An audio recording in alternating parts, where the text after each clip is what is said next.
The most awkward part is like starting it. That's why I mess up so much. I'll say it. Because every time. This podcast is brought to you by Sculpt Fitness. Come into Sculpt today for your consultation. Woo!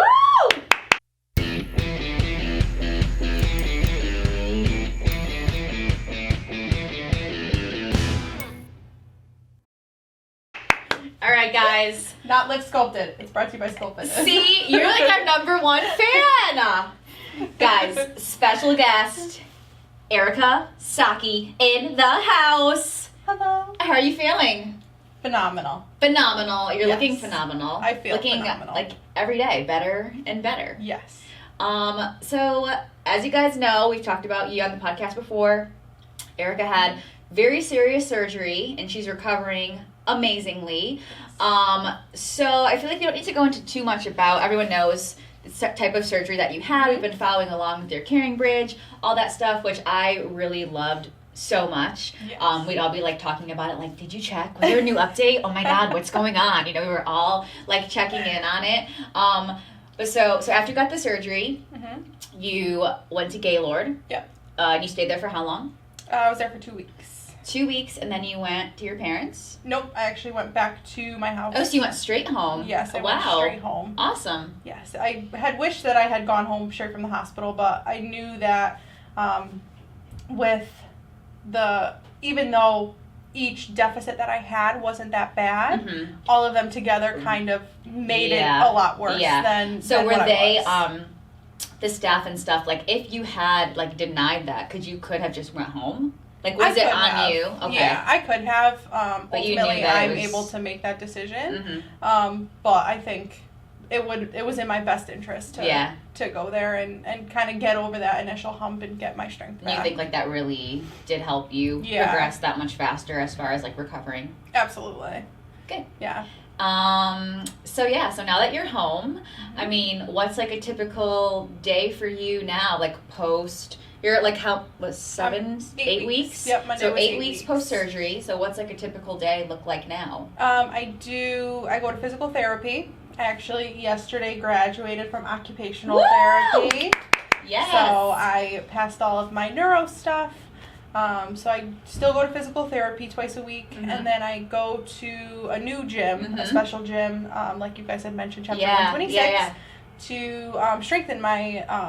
I have a lot of issues with my legs and my hips and a lot of muscle weakness that from being home for so long and not working out over the last sedentary. For like 5 weeks. People don't realize that. I mean, even just like, so like right after your surgery, you know, I know they wanted you to like move around fairly quickly, but it's still, you know, nothing compared to what you were doing. Exactly. So it's crazy how when you don't exercise and you don't move around, how you really start noticing like you're sore in different places. It's harder to do stuff, you know, and that's what exercise is so great for, just like little things like that. You know, the more you keep active, the quicker you recover, the less sore you are. Yep. So following into that, I think your story is kind of cool because I think you started working out for like a weight loss type thing. Yep. But now it's kind of come full circle and you've really seen the benefits in other ways, like mentally, physically, and what working out can do for your body, not just like on the scale. So you want to touch a little bit on that, like what you think has been most beneficial about starting an exercise routine prior to having surgery, which you didn't know that you were having, which is even crazier. Like that. Yeah. Oh man, I remember when you told me when you came in here. Yeah, we were right in this room. You were in this room. Yep. And it really is like, I can't even imagine like when you first found out, because I feel like when you told me, it was almost like one of those like outer body things. Yeah. Where I was like, huh? Yeah. Like what? I was like, we're the same age. Like this can't be happening. Yeah, it was definitely a shock to everyone. You still took my class after you told me. I just said, I was like, oh my God. I just said, if I start crying in the middle of class, you'll know why. I was like, do whatever you want. Go in there and sit on the floor. I don't care. Like, okay. But so you did that, and talk about how fitness has played a role in your recovery. Yep. So I'm not sure if you guys know, in January of 2018, I was diagnosed with diabetes, and my doctor wanted me to wanted to put me on medication, and I didn't want that. I wanted to do it on my own and not be on any medication. Which I think is so great in the first place, because a lot of people are just like, oh, well, this is my life, you know, I guess I'm a diabetic now. But it's like, I always tell people, like, if you're not saying you're lucky, but if you're lucky enough to where it's type 2 diabetes and it's reversible, be lucky that it's in your hands to make a change. Because some people don't even have that option. So I think it's really great that you kind of fought for that and said, no, like, give me this chance. I'm going to turn it around. Yeah. So I, like Jen had mentioned, we had gone to high school together, and I kind of always just followed you on Instagram and, like, watched. And I was like, well, this gym is right down the road from my house. I was like, you know what? Literally right down the road. So I have no excuse not to come to the gym. Yeah. So I was like, I'm going to try it. So I had messaged you, and I tried one of your classes, and I was like, I like this. It's different than any other exercise regimen that I had ever done before, because it was always like, go to the gym or work out in this huge class of sweat to death and no one cares. Yeah. Exactly, like 100 people, and not have anyone show you how to properly squat or how to properly do things. And so coming here, it was completely different. It was unlike any other gym that I had ever been to, and I just fell in love with it. And I loved working out. I loved box fit, and I loved doing, at that time it was band burnout. And we made a couple of tweaks, but yes. Yeah. And I loved band burnout, and I love boot camp burnout, and I love all of them. Even Sculpt 45, and it kicked my butt every single time I did it. But I still loved coming here, and I think that's just what made a difference, is that I loved coming here. I loved the people. I loved the atmosphere. I loved the small classes. It helps you kind of stick with it. Yeah, exactly. And it showed me how to properly do things. So when I had lost about 50 pounds while I was here. Amazing. Doing. Well, you were our member of the month. So you guys have seen her transformation, her before and afters. Insane. Yes. So I lost about 50 pounds while I was here around that time. Right. Back in February, and I kept it off, and then in the beginning of May, I was diagnosed, and I still continue to work out from the day that I was diagnosed until I had my surgery, and I think that's what kept me, like, that I did so well. And I give you a lot of credit for that too, because it's very easy when you get news like that to be like, wow. Yeah. F this. I'm like, what am I working out for? Like, you know, I think we've all had setbacks that aren't nearly as intense as something like that. And a lot of other people would have just, you know, stopped altogether and just kind of like wallowed in their little self-pity until further notice. So I do commend you for that. Yeah, I think keeping my normal schedule and working full-time, and still working out and following my diet plan. Yeah, my diet plan changed a little bit. I definitely stressed ate in that period of time, but that's okay. And that's what we preach here too, is no one's fitness or weight loss journey is perfect by any means. It's just about taking bits and pieces from what you learn along the way to not fall back into those old patterns, right? You always know what to do to kind of get back to it. Yeah, and I did. I ultimately, like, every week I would go back to it and try, but then I kind of went off. You were like thinking about me and Ben. Yeah. Oh man. They were always in the back of my head. By the way, did you eat that s'mores thing? I ate it that day. Incredible. Incredible. So good. Get them now because they're only seasonal. They'll probably be off the shelf soon. Trader Joe's. Yes. Very good. But yeah, so you had told me, Ben's an emotional person. I am not. I'm like an emotional person in private, but like definitely like I try really hard not to cry ever. But yeah, so when you had sent me and Ben that message, which basically said you got to go to chapter 126 for the first time and work out, and you said that was the first time that you felt like you were back to yourself. Yeah.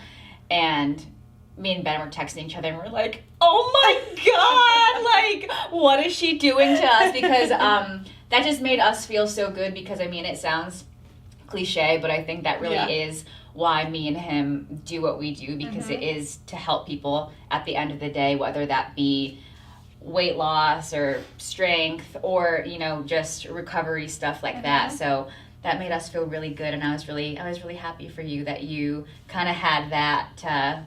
Who would have thought? Exactly. That's the crazy part. I was never, ever, ever, ever, ever the kind of person to like working out. I hated working out and eating healthy and like following even though it's not a diet, like tracking my macros. I was never just that person. Being kind of like restrained to some plan. Exactly. Yeah. So when I got home from the hospital, when I got home from Gaylord, my personality was definitely a lot different. I'm always a very upbeat person, very positive outlook on life, and that just wasn't how I was when I got home. I was very down in the dumps, and my mood was down. I wasn't eating at all, so I had lost a significant amount of weight after I had gotten home because I had no appetite and I wasn't moving, and I had to like physically force myself to get out of bed in the morning. Yeah.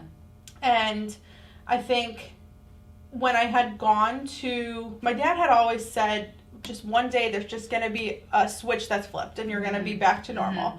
I was like, yeah, okay, Dad. It's like, hard to see that, you know, long term though, when you feel like such, exactly. Oh my God, and it this was is like never a day to day, like it was the same thing every day, and I just wasn't getting better until I went to the gym, and that's when that switch was flipped, and I was like, oh my God, this is what I needed. I needed to come work out, and I needed to like get back into something familiar, the gym. Yeah. Something that made you feel like you were living a somewhat normal life. Exactly. And we always talk about, you know, it's proven, you know, the endorphins you get when you're working out, you get like that dopamine in your brain, and it does really lift your mood, boost your mood. So again, exercise is not just for weight loss. It's not just to burn calories. It's so much more than that. Puts you in a much better mental state. Even when you guys come to class and you don't feel like working out, don't you always leave feeling 100% better no matter what? Always.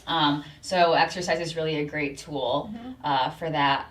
But I think a lot of it was that they did a lot of the same exercises that we did here. So and you felt like a little professional. I did. Both when I was at Gaylord and when I was at Chapter 126, both of them told me, whoever taught you how to squat taught you how to do it properly, because my squats were perfect. Even though my muscles weren't where they were before, my form was perfect. And I was able to still do a squat even though I couldn't go as low as I was or do as many as I could before. But you had the right foundation to propel you forward. Yep. Which I'm very proud of, because that's like one of my... That's what I take pride in the most, is like form over everything. Yep. Because I've actually had some clients who I've had to like rehab from going to other gyms and hurting themselves. So I really take pride in teaching proper form and making sure that, you know, everybody's doing what they're supposed to be doing, because you how many times you see someone working out and they're just like killing themselves, they get hurt, they get discouraged. It's all about slow and steady teaching proper progression. So see, very nice job. And especially when you're in those big gyms, there's not someone to tell you. Exactly, there's not someone to tell you. Yeah. Oh no, you're doing that wrong. Try putting your knees this way. Put your knees out. Do this. Do that. I always tell my class, like, my classes, I guess, like they're definitely more of like a big personal training, right? I do it more like I like talking to you guys, I like walking you through the exercises, and that's because if I don't do it like that, I will get literal anxiety. Because if I see someone doing something wrong, I'm like, oh my God, like, why are you deadlifting like a cat? Why are you squatting with your chest to the floor? Like, stop.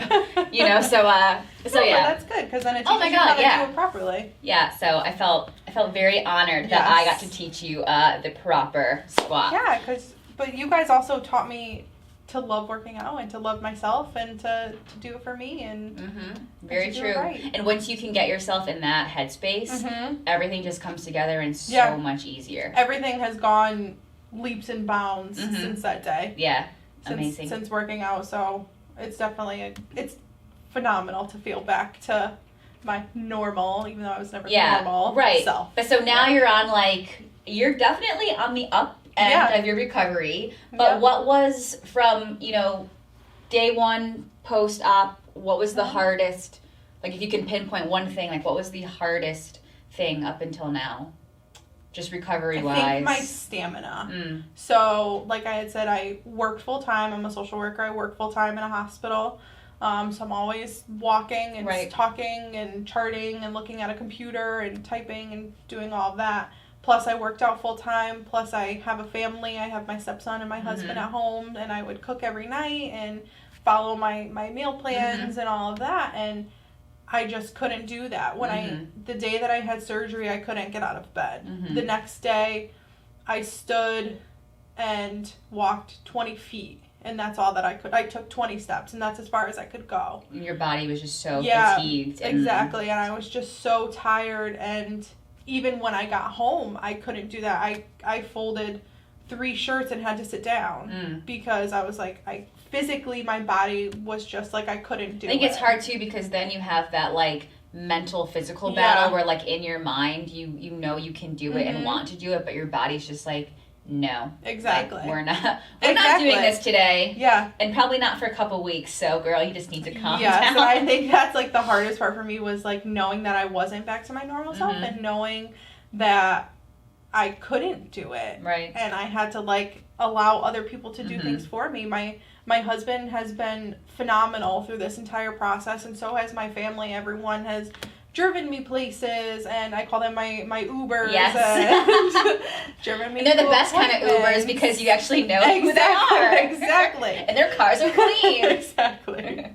So, and my family has been absolutely phenomenal, and even, like, family friends have been phenomenal, and my friends have just been great, and it's just so good to have everyone kind of, like, rally around me and get me back to being how they know that I used to be. So now that you got over that hurdle, what's a typical day look like now that you're... So I go to physical therapy twice a week. Twice a week, okay. Yep. So usually on my off days, I'll go to the gym.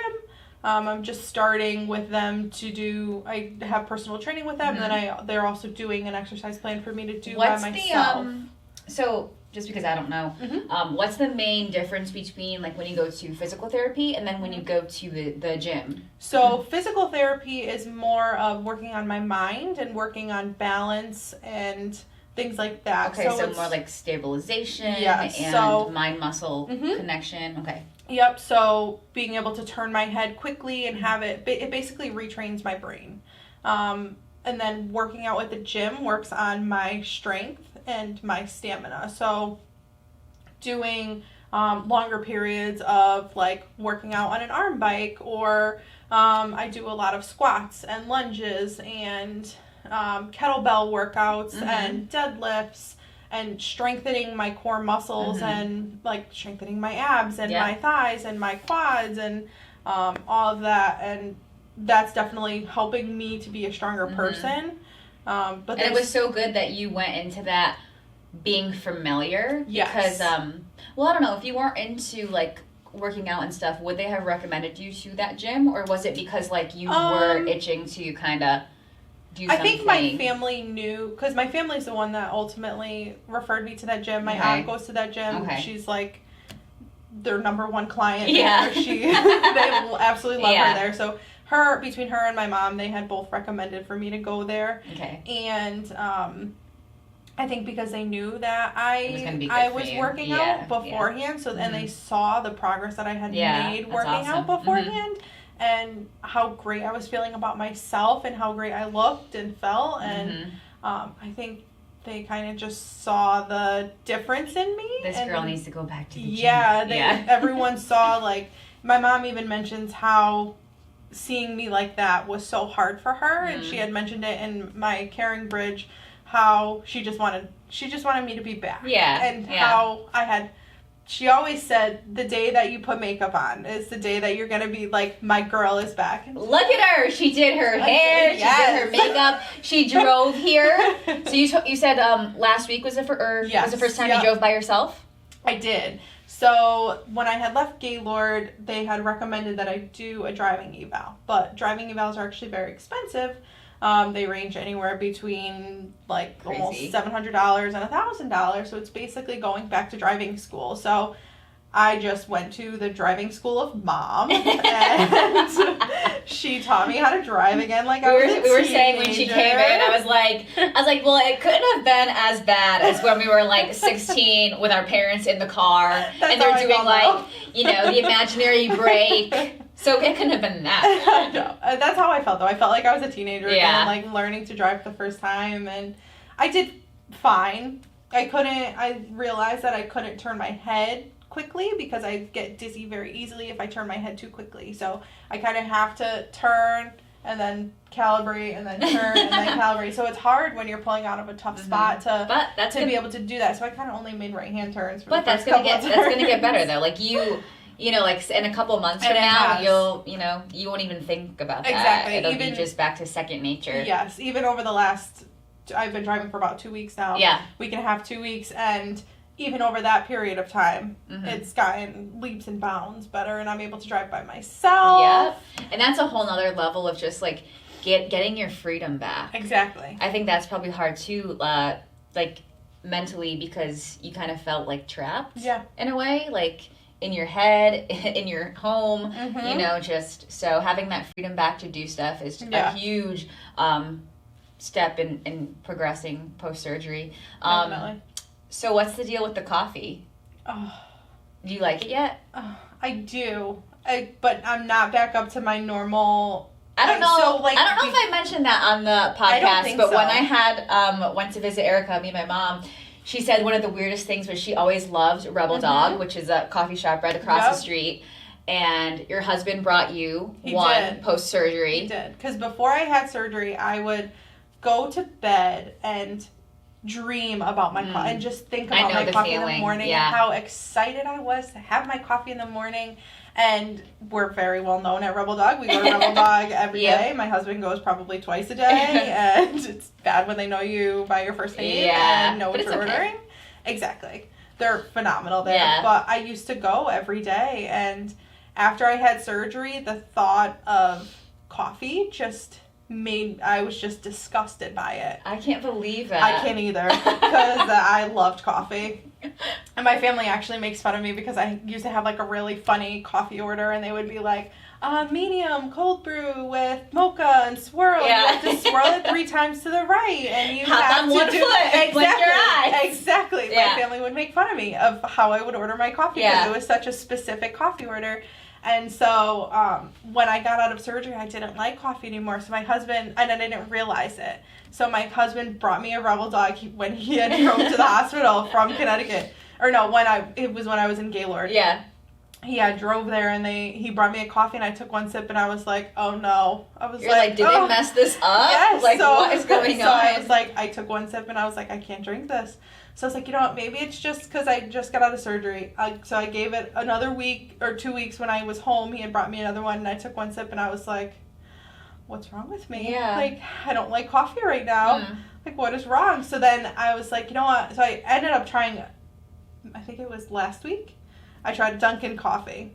And so there, like I had said, when I put makeup on or I do my hair, my mom said that's when I'm back to normal. So she had also said when I drink coffee again, that's when I'm back. She knows that I'm back. So I drank a coffee, and I was like, oh my God, I like coffee. Oh, good. So I have been getting my daily coffee. I wonder if it's, do you like Rebel Dog again, though? Or I think it's because Rebel Dog is so strong. Yes. And he makes fun of me, but like, so he'll like, try to be nice, and he'll bring me a coffee from Rebel Dog. Yes. And I'm like, I'd rather just have one from Dunkin'. Dunkin's cold brew is like my favorite. Dunkin', and that's what I've been having. Oh my God. I get it with like 2 Splenda and the vanilla almond milk, and it's so good. And Rebel Dog is I'd say like more comparable to Starbucks. Like I don't want to say bitter, but like I don't know, I guess I like weaker coffee. Yes, me too. So I definitely like Dunkin'. But that's good because you were just getting like tea or something. Exactly. I would do half iced tea because they have their seasonal items. So they had like a special iced tea and a special lemonade. So I would do half iced tea, half lemonade. Because